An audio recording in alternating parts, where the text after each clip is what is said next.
But let's shift focus back to the IT space. HCLTech, if you are seeing, has witnessed strong buying sentiment. This is heading off into the release of its quarterly earnings today. But what is the key expectations that we are looking from this? We have Puneet standing by.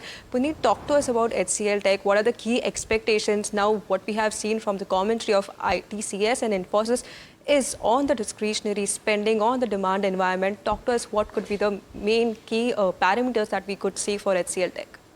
Well, definitely. Thanks for that. So we're expecting just growth of about 1% in terms of revenue. So we are expecting a somber quarter for all the large cap IT peers, and HCLTech is also one of them.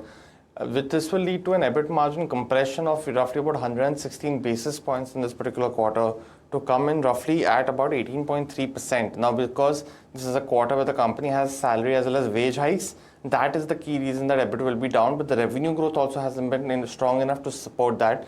This will lead to a net profit falling by 4% this particular quarter at roughly about 4,376 crores. Now, apart from that, the product business is expected to have a seasonally weak quarter as well.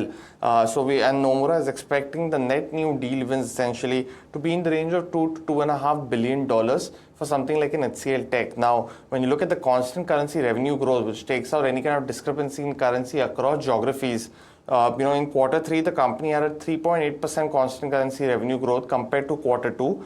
And generally, quarter 3 is one of the strongest ones for the company. So when you look at the same time last year in Q4, it was just about a 0.3% constant currency revenue growth for HCLTech. And that is a trend that's similar. So we're expecting constant currency revenue metric also to be lower in this particular quarter. When you look at the net headcount addition as well, that's one of the key aspects that over the last 8 quarters, the company's actually had a negative 1,500 headcount. So essentially, while the attrition has slightly moved up in this particular time frame, from roughly about 16% to 13%, it's actually improved very well over the last 8 quarters, something that we've seen across the IT players.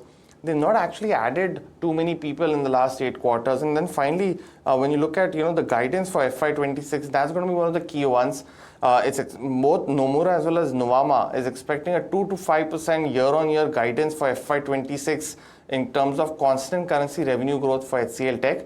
That was similar, that was estimated for Infosys, but Infosys came with a 0 to 3% guidance. So that will be one of the key numbers going forward. Apart from that, if they're seeing any project delays in this quarter, will be something to watch out for. Overall, weak print expected.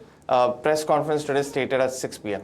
Overall, a weak print is what we are seeing for majority of these IT players, and of course the key focus remains on the guidance number for FY26. Thanks for that, Puneet. But with that, it's a wrap on this edition of Markets Today. India Market Open is up next, so do stay tuned in.